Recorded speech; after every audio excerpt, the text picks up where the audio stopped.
안녕하세요. 명의 김경민입니다. 주역과 함께하는 역사 속의 주역 지금 저희가 알아보고 있는데 오늘은 지천태에 대해서 알아볼까 합니다. 보시면 이 태는 클태, 편안할 태 이런 뜻이죠. 그래서 아주 좋은 캐입니다. 글자 그대로 주역에서 아주 좋은 캐, 화천대유나 이런 것처럼 아주 좋은 캐에 속하는데 그렇지만 여기도 우리가 꼭 기억해야 될 게 있다는 겁니다. 뭐가 있느냐? 태평성대에 대처하는 돌이 편안하다고 해서 평생 가지 않는다는 겁니다. 그러면은 편안할 때 뭐를 준비해야 되고 어떤 도리를 가져야 할지 오늘 한번 알아보도록 하겠습니다. 자, 지천태 11번째 나오죠. 이 주역이라는 게 보시면은 이렇게 처음 이 근캐로부터 시작해가지고 근곤으로 시작해서 자 둔캐, 몽캐, 숙캐, 송캐 쭉 거쳐서 이제 편안한 택계에 왔다는 겁니다. 편안한 택계. 여기 처음 시작부터 근곤은 천지니까 이제 그 빼면은 이제 실제로 이게 이제 주역의 시작인데 자 이 시작계부터 시작해가지고 여러 단계를 거쳐서 송사도 하고 전쟁도 하고 또 친해지고 이렇게 해서 이제 이 택계까지 왔다는 겁니다. 이게 의미하는 바는 이 편안함까지 오려면은 여러 가지 단계를 거쳐야 된다는 겁니다. 한두 단계가 아니고 이렇게 여러 단계를 거치는데 원래 이 주역은 보시면은 64개 중에서 30개를 상경이라고 뒤에 34개를 하경이라 하는데 이 상경은 원래 이 인간 세상의 온갖 천태만상이 생겨나는 그 이치, 원인 이런 걸 설명을 한 거고 하경은 천지 만물이 생기고 난 뒤에 연후에 예와 의리를 필요로 하는 사람 사이의 관계 맺음을 다루고 있는 겁니다. 그래서 주역은 상경은 천지자연의 이치, 그다음에 하경은 인간의 도리. 그래서 하경은 함께로부터 시작을 하는데 함께로부터 시작하는데 이 단서에 보면은 부인을 맞이하는 게 기라다 이렇게 되어 있거든요. 그래서 이 함께부터는 인간의 도리를 설명하고 있는 겁니다. 자, 오늘은 보시면은 이제 지천태인데 글자 그대로 여기는 위에가 지, 아래가 천 이렇게 되어 있죠. 그래서 제가 말씀드렸지만 땅의 기운은 항상 밑으로 내려가려고 하고 하늘의 기운은 양이니까 위로 올라가려고 하는데 그래서 음과 양이 서로 교류가 되고 잘 소통해야 된다는 그런 의미가 담고 있는 겁니다. 그럼 요 다음 캐가 이제 천지 비캐인데 그거는 요걸 바꿔놓은 겁니다. 위에가 천, 아래가 지인데 이거는 비라는 겁니다. 비. 물론 이게 이제 의미하는 바는 편안함이 오면은 편안함이 왔는데 안일함에 빠지면은 바로 불편한 상황으로 들어간다. 그다음 그런 게 있고 또 이렇게 보시면은 하늘이 위에 있고 땅이 밑에 있는 게 정상적이지 않느냐? 이게 비정상이지. 그렇게 생각할 수도 있는데 우리가 이 배우는 주역을 항상 생각하는 게 변한다는 이치를 생각하기 때문에 이거는 지천태 되면 나중에 천지비로 될 가능성도 있지만 이거는 그만큼 서로 기운이 잘 섞인다는 뜻이 이거는 하늘은 위로 올라가 버리고 땅은 밑으로 가버리면은 영원히 만날 수가 없는 거죠. 기가 교류가 안 되겠죠. 그래서 이건 천지비라 그랬는데 어쨌든 이 택계는 보시면은 글자가 첫째 크다, 심하다, 편안하다. 그다음에 원래 이 택계는 요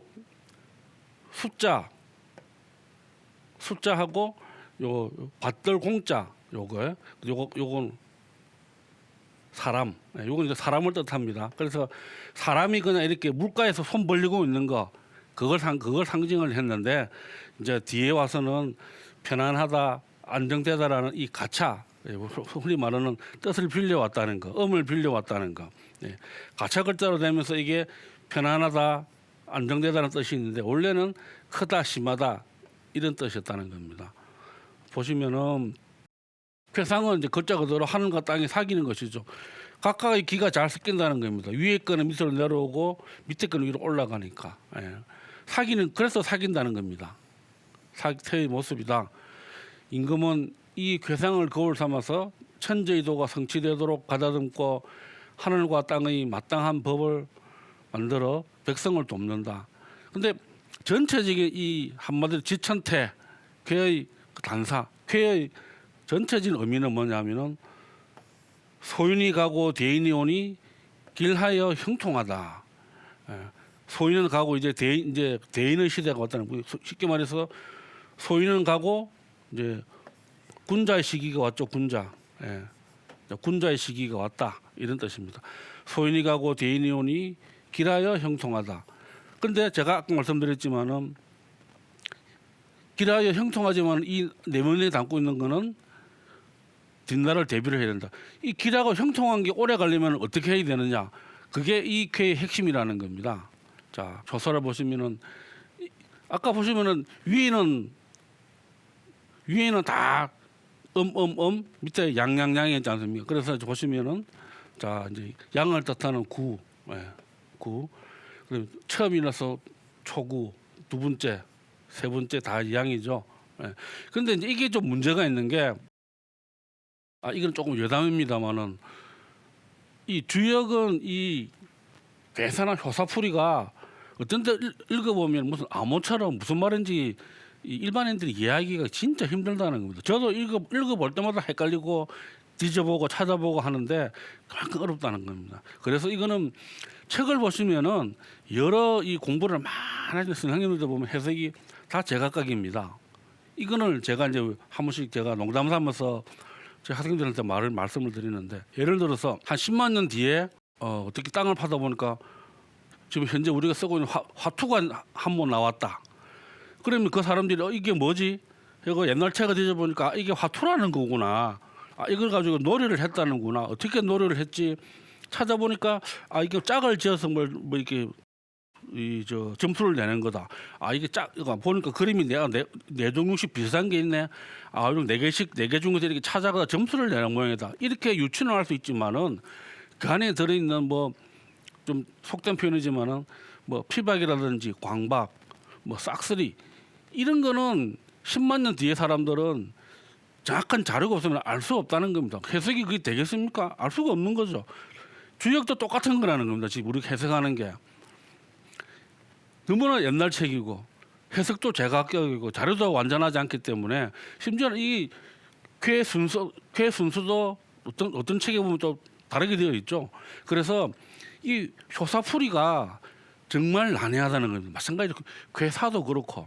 자, 근데 지금 저 보시면은 제가 여기 적어놓은 거는 가장 보편적인 해석입니다. 자, 띠풀에 엉켜 있는 뿌리를 뽑는 것과 같아서 그 무리와 함께 가니 길하다.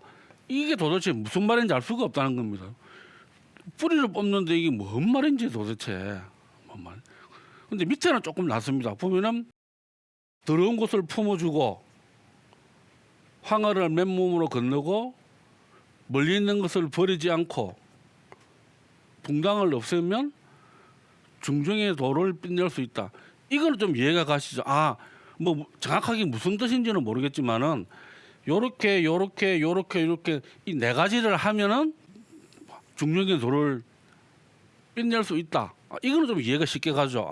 하여튼 뭔가 이렇게 이 네 가지 조건이 충족되면은 중정의 도를 이룰 수 있다. 이런 말이구나 하는데 이것도 보시면은 평평한 것 중에 기울어지지 않는 것은 없고 나아간 것 중에 돌아지 않는 것은 없으니 어렵게 여기도 반듯하면 허물이 없어 근심하지 않아도 이에 믿어 먹는데 복이 있다. 뭐 여러 가지 해석이 있습니다.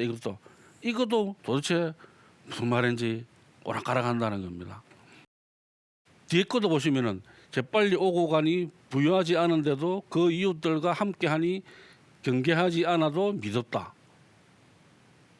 이해 가십니까? 무슨 말인지 딱 읽어보시고 무슨 말인지. 예, 저도 처음 공부할 때는 무슨 말인지 도대체 이해가 안 됐습니다. 자, 6호를 보시면은 저리 딸을 시집 보내는 것이 복을 받아 길하다.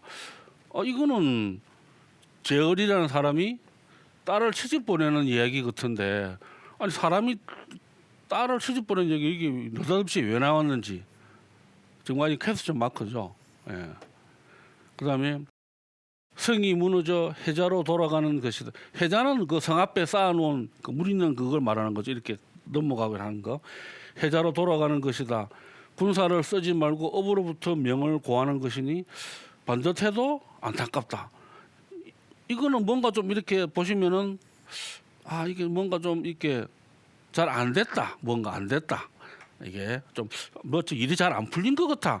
그런 느낌은 오지만은 이게 무슨 말인지 정확하게 독해가 안 된다는 겁니다. 이처럼 이 주역은 이 설명하는 글들이 어떤 때는 아주 일목요연하게 설명이 눈에 팍 들어오는데 어떤 경우에는 이런 쾌처럼 도대체 이게 무슨 말인지 알 수가 없다는 겁니다. 그래서 제가 아까 말씀드린 게 뭔가 하면 이 화투 얘기를 드린 겁니다. 화투 얘기를.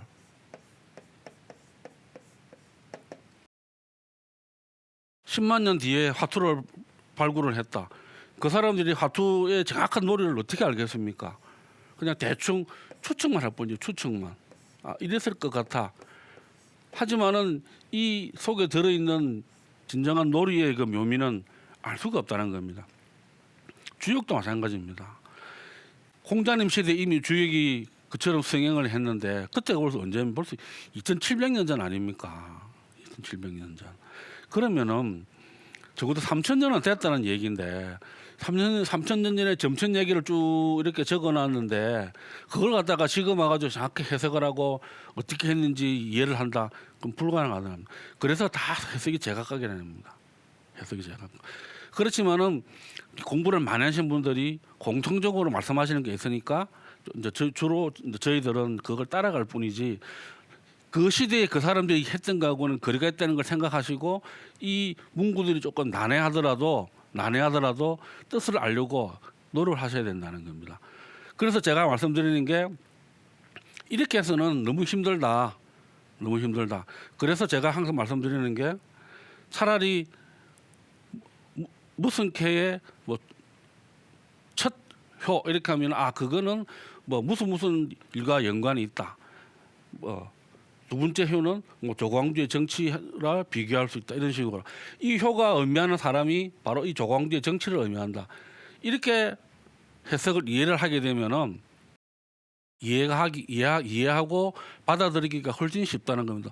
물론 이렇게 하게 되면은 여러 선생들이 말씀하시는 것처럼 뭐 변호가 와가지고 이 쾌가 변해가지고 뭐로 변하고 뭐 어떠고 설명하는 그거는 모르겠지만은 적어도 이 쾌 변하기 전에 본쾌에 대해서는 이해하기가 훨씬 쉽다는 겁니다. 자 그러면은 보시면 제가 여기 적어놨는데 처음에 초구는 우리 그 유명한 성종과 김은신이라는 신하의 군자와 소인 논쟁. 그다음에 이제 후한 때 일어난 당구의 화가 이 초구의 효사를 반영을 하고 있다 그런 뜻입니다. 이게 무슨 말인가 하면은 초구는 보시면은 띠풀에 엉켜 있는 뿌리를 뽑는 것과 같아서 그 무리와 함께 가는 길하다. 그럼 이 뜻은 풀이라는 게 이렇게 뽑으면은 잡초 같은 경우는 뿌리가 어떻습니까?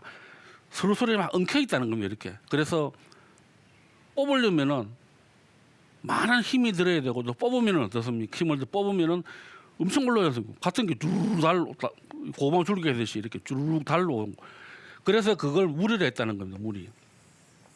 그러니까 무슨 일을 하더라도 같이 더불어서 하라는 얘기입니다. 그러면은 길하다. 예. 그게 지천태 편안함을 가져오는 첫 단계는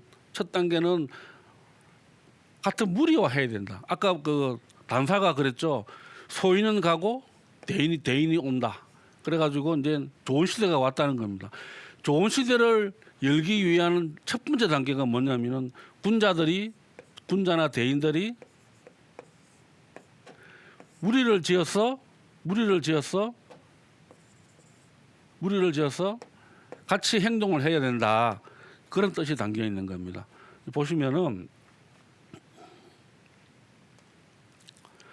이게 이제 도대체 군자 소유 논쟁이 뭐냐 하려면 이제 성종을 좀 이해를 하셔야 되는데, 성종은 우리가 태정, 태세, 세조, 그다음에 단종이죠. 태정, 태세, 문단세, 예종 다음에 나오는 분이죠.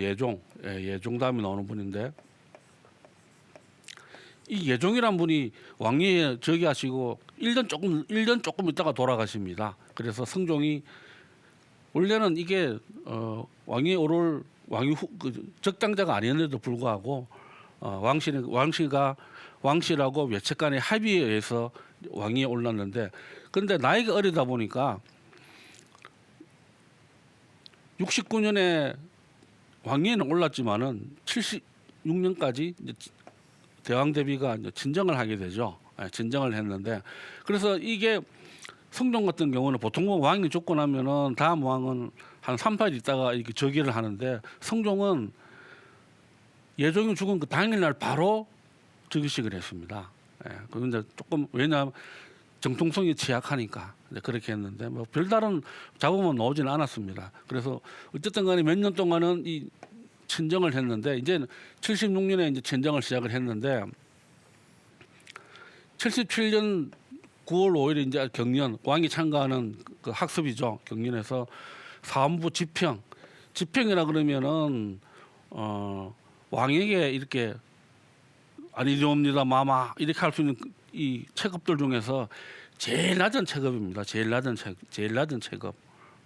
여기 사원부는 일단 최고 수장이 대사헌이죠. 대사헌 밑에 여러 단계가 있는데, 왕에게 바로 이야기할 수 있는 사람 중에서 요 밑 제일 말이 지평이라는 겁니다. 지평 김원신이 형조판서 현석구를 소인이라고 비판하라고 나오는 겁니다.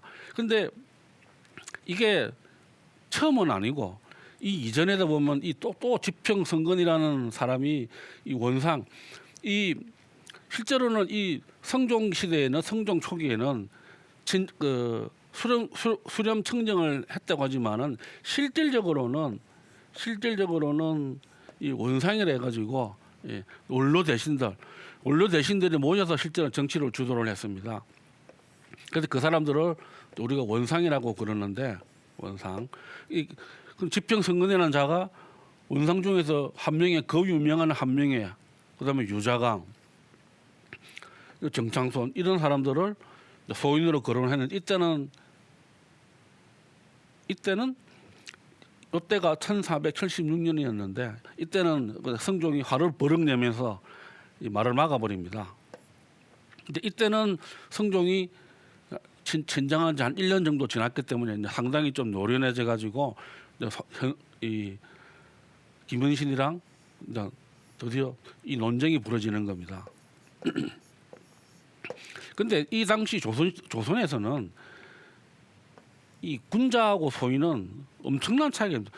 만약에 이게 높은 벼슬 있는 사람이 군자가 아니고 소인이다 그러면은 당연히 벼슬길에서 물러나야 되는 겁니다. 그리고 잘못하면은 죽을 수까지 있는 문제. 그러니까 조선 시대에는 군자하고 소인이라는 거는 단순히 뭐 좋은 사람, 나쁜 사람 이런 차원을 넘어서 한 사람의 인격을 딱 글자 두 개로 그냥 규정을 지어버리는 겁니다. 저 사람은 소인배 이렇게 해버리면은 정말 이거는 벼슬길에 나가기도 그렇지만 정말 이 자기 문종이라든지 전체 유림 사회에서 매장을 당하는 겁니다. 그 정도로 큰 문제인데, 이걸 갖다가 이런 사람들을 갖다가 이렇게 이 성근이라는 사람하고 현석구라는 사람이 이제 소인이다 이렇게 몰아붙이는데, 그래서 이제 뭐 이 사람들이 말하는 주제가 뭐냐면은 딱 이거라는 겁니다. 군자 소인 논쟁. 친정 초기에는 군자를 나오게 하고 소인을 물리쳐야 한다. 이걸 이 사람들이 주장을 나갑니다. 그래서 이 사람은 다 소인이다. 이 사람들 다 소인배다. 그러니까 이 사람들을 물리치고 군자를 나오게 해라 하니까 이제 성종이 그럽니다. 이 김원신하고 논쟁을 하면서 네가 이 사람이 군자인지 소인인지 어떻게 아느냐. 성인도 군자 소인의 구별은 어렵다고 하는데 네가 어떻게 하느냐 하니까 김문신이 말하기를 딱 보면 압니다. 하는 행동이라든지 말하는 거라든지 이런 걸 보면은 이 사람은 현석균 소인이다 이렇게 나오는 겁니다. 그러니까 소인을 물리쳐야 하는데 왜 자꾸 이런 사람들로 중용을 하느냐 이렇게 나오는데 성종 입장에서는 이제 천정한 지 얼마 되지도 않았는데 이런 원로 대신들을 물러나게 할 수 없는 문제인 겁니다. 그리고 당연히 성종은 반대를 하죠. 그래서 나중에 이 성종이 김문신을 옥에 가두고 뭐 친히 국문까지 하고 하지만 결국은 나중에는 이제 하는 말이 가난한 신하를 죽이는 거는 걸왕 주왕뿐이다. 그 유명한 이제 폭군의 대명사죠. 걸주뿐이다. 이렇게 하면서 이제 이 사람을 석방을 해주는데 그래서 이 나중에 나오는 조광조를 비롯한 이 살인파들은 택계의 초구에 큰 의미를 부여했다는 겁니다. 예. 태평성대의 첫걸음은 소인은 물러가고 군자가 나오는 것이다. 그게 이 택계의 첫걸음이라는 겁니다. 그래서 보면은 살인파는 조광조 이후에 조광지를 필두로 해가지고 이렇게 여러 사람이 나오게 되죠. 예. 근데 물론 우리나라 역사를 보시면은 우리나라 사화가 참 많지 않습니까? 사화가 뭐 무호사화, 갑자사화, 막 기묘사화, 얼사사화 이 사화를 거치면서 이 살인파들이 많이 숙청을 당하지만은 결국은 조선 중기 넘어오면 이 살인파들이 이제 대세를 잡게 되는데 그 첫 시초가 여기였었고 이 사람들이 특히 신경을 쓰는 게 이 택계의 초구라는 겁니다. 그 무리와 함께 가니 길하다. 그래서 어떤 주역 공부를 하시다가 뭐 이렇게 내가 잡아 보니까 주역 뭐 지천태에 초효가 나왔다. 그러면 뭔가 내 혼자서 일을 해서는 안 되고 무리와 같이 가야 되겠구나. 누군가 도움을 받고 주위 사람들에게 협력을 받아야 되겠구나. 이렇게 해석하시는 게 맞다는 겁니다. 그럼 이제 뒤에 밑에 이제 구2 두 번째 효과가 있는데 실제로 이 지천태교에서 우리가 가장 교훈으로 삼아야 할 거는 이 두 번째 캐입니다. 두 번째 캐. 이 두 번째 캐가 여기서는 중정의 도라고 했지만은 실질적으로 말하는 거는 이 편안함 태를 갖다가 오래 가려면 어떻게 해야 되느냐 그 조건이 네 개라는 겁니다.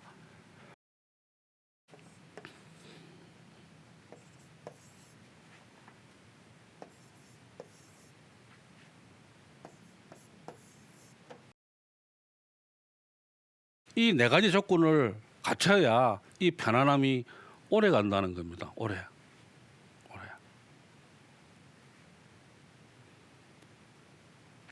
보시면은 더러운 것을 품어주고 황하를 맨몸으로 건너고 멀리 있는 것을 버리지 않고 붕당을 없애면 중정의 돈을 빼낼 수 있다. 뭔가 알듯 말듯 하면서도 애매모호하죠. 근데 이거를 이렇게 보시면은 어렵지만은 이 조광조의 정치를 보면은 이 두 번째 캐의 의미를 명확하게 알 수 있다는 겁니다. 조광조의 정치를 보시면 자, 요 조광조는 다음 시간에 하시고 그다음에 이제 아까 말씀드린 그 초구에 해당되는 게 요 당고의 화. 요 잠깐 설명드리면은 서기 166년 후한 시대에 일어난 일인데 쉽게 말해서 이 시대의 3대 세력이 환관, 외척, 청류당 선비들인데 이 환관 세력들이 이 선비들을 갖다가 몰아가지고 금지시켜버렸다는 겁니다. 가다버렸다는 고향에다가 금고 처분을 내린 것을 말하는데 이처럼 잘못하게 되면은 소인들이 나오게 된다는 거예요. 소인들이 초기에 그러면은 안 된다. 그래서 무조건 이 초국회는 무리를 지어서 가야 한다. 그걸 의미하는 겁니다. 자, 다음 시간에 그 조광조부터 다시 시작하도록 하겠습니다. 감사합니다.